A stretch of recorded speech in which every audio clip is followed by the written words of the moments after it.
Okay, so we're going to do some purple flowers today. And what I want to make sure when I start with my flowers is I want to use mainly paint. So I'm just going to put a little bit of water on my brush and then pick up a lot of color. And I'm going to start with the center of my flower. So I'm going to do a dot and then alternating circular lines around that dot. And then I'm just going to rinse my brush off and use mainly water to spread that color around and really shape the flower that I'm doing. And I'm using the side of my brush, which is going to let me have a little bit more surface area with moving that color around and just blending it out. And that's really what we're doing a lot with the watercolor is we are initially putting down color and then and sometimes you're going to mess up if that happens. Just take your paper towel and blot it out and then spread it out.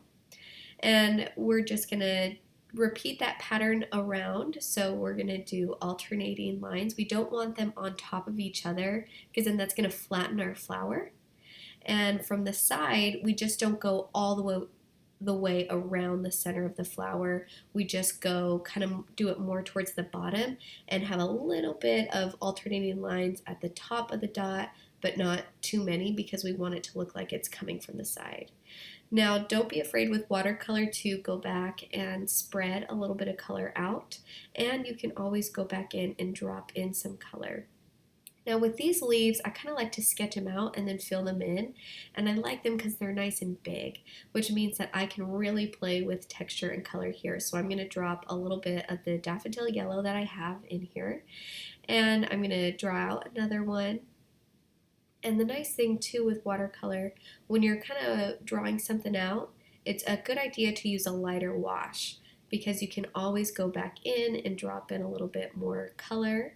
Like I did here, and I like my color to kind of stem from the stem of the leaf and make its way out.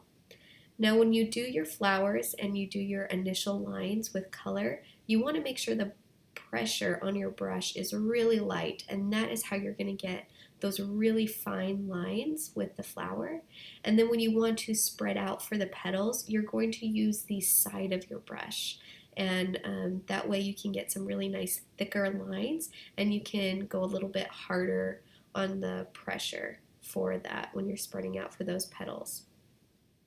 Now, depending on the leaves that you're doing, the size, typically the smaller the leaf that I'm doing, I'm going to be using a little bit smaller of a brush, and I'm going to have a really soft pressure.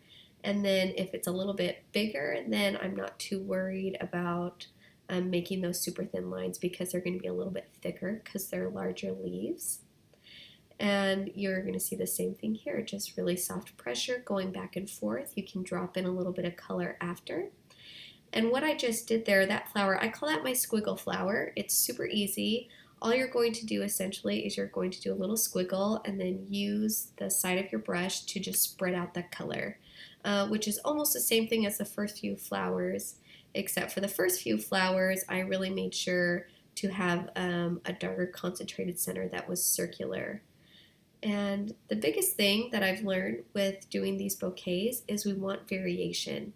We want variation of flowers and we want variation of leaves. So typically I go in and I do larger flowers first and then larger leaves, and then I start doing intermediate size or medium sized flowers and leaves, and I kind of just start to fill in the spaces. So while you're painting this, it might not look exactly like mine, but what I want you to do is after you fill in the larger flowers and leaves, I want you to start looking at where there is empty space and where there are just kind of blank larger areas of space around your flowers, and then you can start filling that in. These I kind of call berry flowers, and essentially what I'm doing is I'm just dropping in color and then using water to kind of just spread it around so it kind of looks like buds or something of that sort. And you can always go back in with darker colors and add some detail work. You want to make sure that your leaves are going to be dry before you add that center line, or else that dark center line is just going to spread. Another thing is if there's a big white space in between flowers but you can't fit another flower in there, you can just drop a little bit of color and spread it around. and that's going to make it look like there is another flower underneath, or there's, the flowers around it are just continuing on underneath. And just go around, fill in any extra space that you think there should be a little bit something there. And you can go super tiny. You can see I'm doing some really tiny leaves here.